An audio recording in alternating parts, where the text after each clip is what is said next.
Okay, example 10, continuing on chapter 2.2. Cost of parking in the garage is $3 for the first hour or any part of the hour, and $2 for each additional hour or any part of the hour thereafter. If X is the time in hours that you park your car, then the cost is given by this function. And what they've given us here is called the greatest integer function.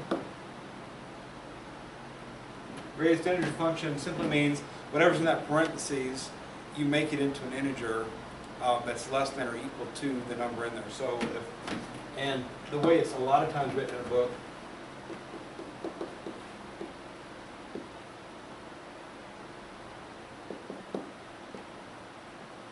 with these fancy brackets.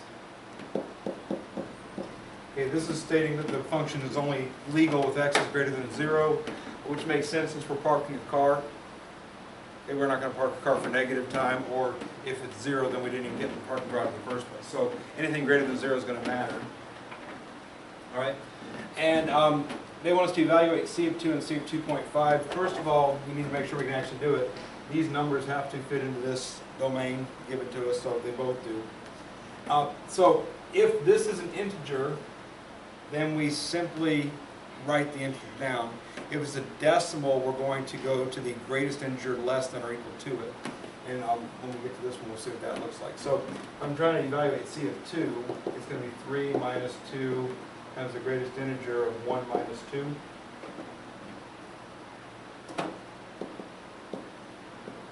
Which makes 3 minus 2 times the greatest integer of negative 1. And the greatest integer of negative 1 is just negative 1. So again, if this is an integer, integer comes out, whatever it is. 2 becomes 2, 6 becomes 6, negative 1 becomes negative 1. Okay, no weirdness to it, that's just what it is. So that just becomes minus minus makes plus, right? So altogether it's 5. We're looking at C of X as the cost in dollars, so it would cost us $5 to park our vehicle for 2 hours. All right? Then, if I look at C of 2.5, different color than that. C of 2.5, same deal. I enter 2.5 in for X, and we get 3 minus 2 times the greatest integer value of 1 minus 2.5. That gets me 3 minus 2, greatest integer of negative 1.5. So the greatest integer that's less than or equal to negative 1.5. If you can't visualize it yourself, you just draw a number line.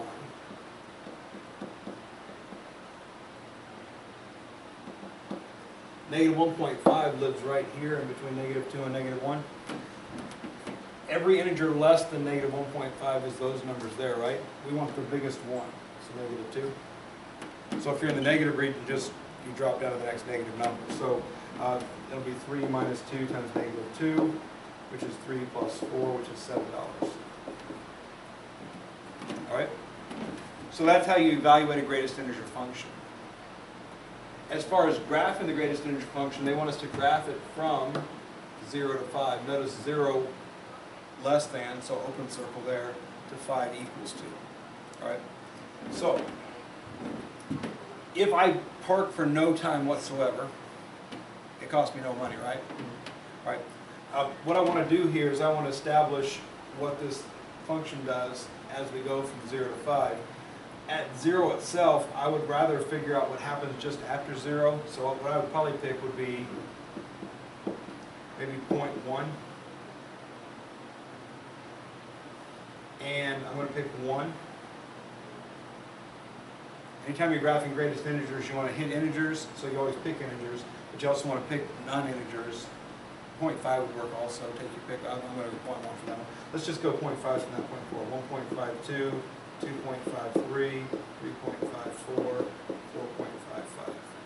It does say equals 5, so I'm going to include 5 on my list there. So, if I put 0.1 into this thing, and I'm trying to graph it, I can enter this in my calculator, which is probably a better plan. There's a greatest integer function in your calculator, I hope. I think so.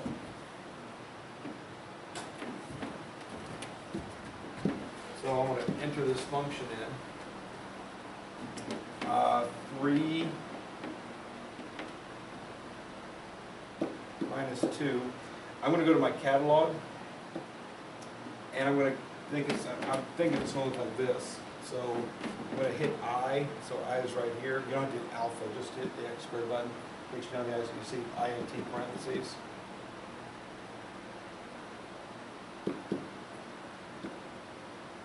Okay, and it actually shows up like that, then 1 minus X in parentheses.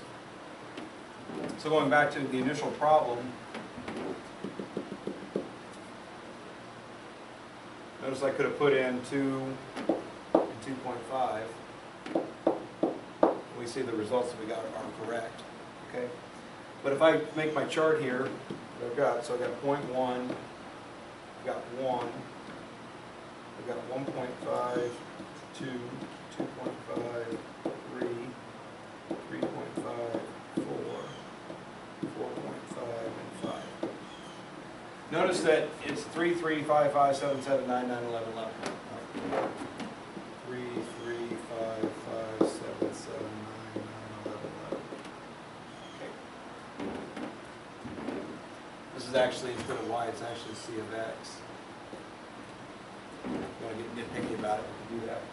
All right, so let's consider the rules for parking here. If you enter this parking garage for anything up to an hour, if you're in there for 3 seconds all the way up to 59 minutes and 59 seconds, it's going to cost you exactly $3. Right? So what that shows us is that 1, 2, 3 is how much it costs for exactly 1 hour, and everything less than that is the same cost. So my 0.1, 3 and my 1, 3 just show that every cost between 0 and 1 hour is going to be $3. And that's what this says. $3 for the first hour, any part of an hour. So 5 minutes costs $3, 10 minutes costs $3, 23 minutes costs $3, 33 seconds costs $3. All right? So everything from 0 all the way up to 1 hour is going to cost you $3. As soon as you start the second hour, so it's 1 second past an hour, now it's going to cost you $5. So it jumps up $2, and it's going to be the same cost, $5, until you get to the end of the second hour. Then it jumps up $2 more. It's going to cost you the same amount for the next entire hour. Jumps up $2, same price for 1 hour. So there's 3, 5, 7, 9, and then jumps up to 11.